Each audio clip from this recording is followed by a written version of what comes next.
So I feel as an introvert, I used to be very confused about social interactions. I used to not really understand how they work and how these dynamics work. And in this particular case, the thing that I want to talk about is just how do you in general have a general kind of a respect in general and maybe in specific situations and maybe certain personal relationship situations where conflicts arise and all of that. And because introverts typically, what I noticed from myself and from other people is that they have a hard time expressing themselves. And because of that, they start thinking that, well, if only I expressed myself better, if I was more loud, more obnoxious, then that would give me a kind of a respect that I deserve. And of course, everybody wants respect and everybody deserves respect, I guess, to a certain degree. But in certain situations, I'm sure you noticed that you kind of have to earn it or establish it. And in this video, I'll talk about one dynamic which is overlooked, and it's overlooked because it's, I think, the most efficient dynamic there is. Frankly, it doesn't matter if you're an introvert or an extrovert, but in this specific case, I think it's especially valuable for introverts to realize that there is a thing like that, because it can drastically improve your understanding and your capacity to engage, with society and with people and with personal relationships. So the typical idea is that this is something that that respect can be achieved by a sort of confrontational engagement. And maybe in some cases or whatever, but I'm talking about regular situations. I'm not talking about someone threatening you and all that. That's a completely different topic. I'm talking about like the general sort of respect that you have for each other when two people interact. Or maybe when you're in a relationship and boundaries are being tested, right? How do you sort of maintain that respect? It's not about shouting. It's not about going, you better do it the way that I want to do it. Because the typical way that people like to engage in this is through a kind of a display of almost force or aggression, even if it's not physical aggression. It's like a psychological, like, you better do it, right? All of that stuff. But here's the issue. People generally, people respect people that are self-sufficient. What do I mean by that? Have you noticed that, back when you were a kid or whatever, if the people that were sort of picked on the most were mainly two categories of people. Probably the most picked on ones were the ones that they got picked on and they reacted in like a negative, oh, all of that. And kids are cruel and they would get picked on. The second category is, you pick on someone and they get back at you, but, maybe not as efficiently. Those used to be fun as well, I guess, for kids to pick on. But do you remember you had those kids in class where, somebody would pick on them and they would just sort of give like, what are you doing? And just keep doing something, and like the energy would just deflate out of the situation. And I was like, oh, okay, let's go pick on someone else. It's an interesting dynamic, which I think if you think about it, you'll remember these cases. I definitely remember these cases from my years in school, that there were kids like that. And this hides beneath it a very interesting dynamic, which a lot of introverts, I think, don't realize, because we live in a world where extroverts are fetishized, right? They're fetishized that you have to be loud, obnoxious, and that's the way to get things done. I disagree with that, and especially I disagree with that because here's the thing. Respect, in the most broadest sense, right, is seeing that a person has certain boundaries. There might be different other reasons for respecting someone, of course, but I'm talking when there's a bit of that boundary testing happening. It happens in intimate relationships. It happens between a husband and a wife. It happens between friends, although more rarely, but as well. It happens in social groups, right?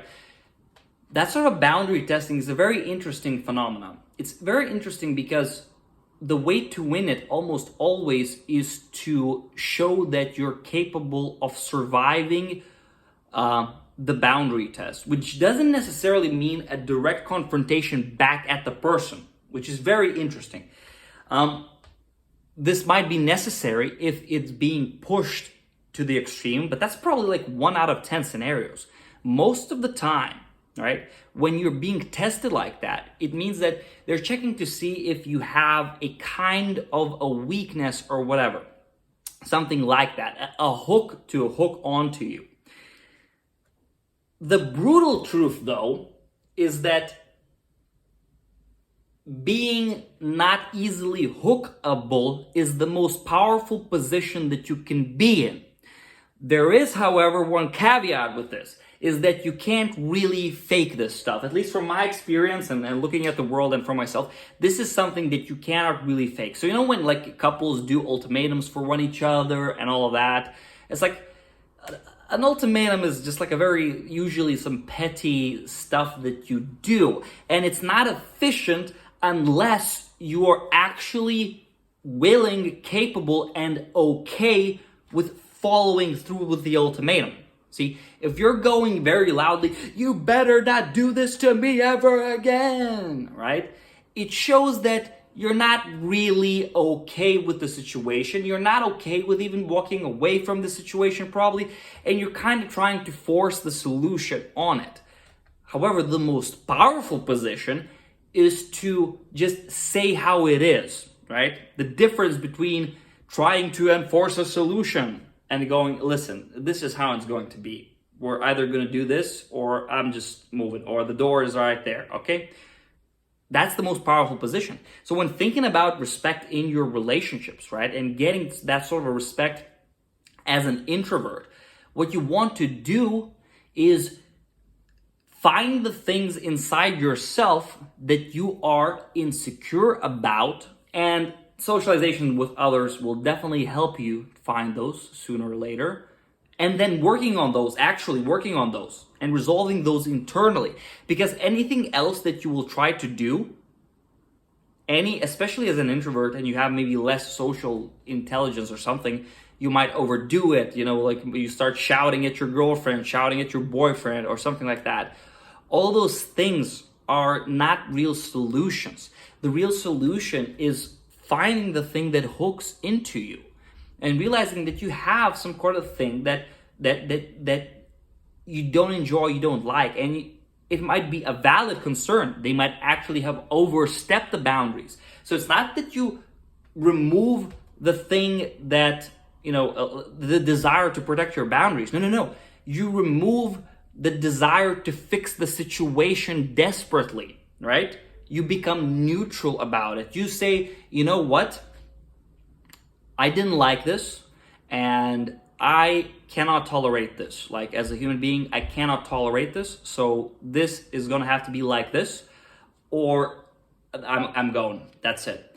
That's a proper way to establish a boundary. That's a proper way to establish respect in any kind of a relationship. Anything else creates this dynamic of sort of push and pull, and I'll do this, but then you'll do this, or well, what if I do it more, and all of that. And the only way to really make the other person understand that you're serious is to come to terms with the L. Be ready to take an L. Be ready to take a loss. Be ready, in other words, to exit the situation. But the trick is to do it basically calmly, right? That shows that you're actually unmovable. And the more of these internal things that you resolve yourself, the more you become capable of establishing these boundaries and establishing this healthy respect, okay, between people. So, especially if you're an introvert, you have to realize that it's not about you becoming more obnoxious. It's not about you becoming more loud or anything. It's like with anything, the most efficient way to do it is probably the most hard way, which it actually requires you to mature. It actually requires you to find those insecurities, neutralize them, and of course, know your boundaries, but establish your boundaries in a calm way. And the only reason why you're calm in situations like these is if you're actually willing to be okay with the situation going south, going bad, ending up in a failed relationship, for example. You're not bitter about it. You're not desperate about it. You're not trying to be obnoxious, domineering about it. You're like, you know what? I think I'm capable of being okay without this situation. So this is a boundary. Don't cross it. And this inspires tremendous respect from other people. And usually once you establish a boundary like that, it becomes very clear to another person. You sort of level up in the other person's eyes, and you'll feel totally different as well, because you'll realize that that is what you really want. It's not that you want respect from other people. You want to respect yourself mainly. And once you respect yourself, other people will follow, because it's inevitable, because you are sort of nonchalantly, calmly saying that, listen, I just can't do it another other way. And that's a way better way to do it. But of course, for that, you have to work on yourself. You have to work on your inner insecurities and all of that, and resolve those and let go of those. And then it becomes actually interesting. Then you can actually establish these boundaries in a healthy way. Shouting ain't gonna solve nothing. Work on yourself, release all of that stuff, and it'll be way more efficient, trust me.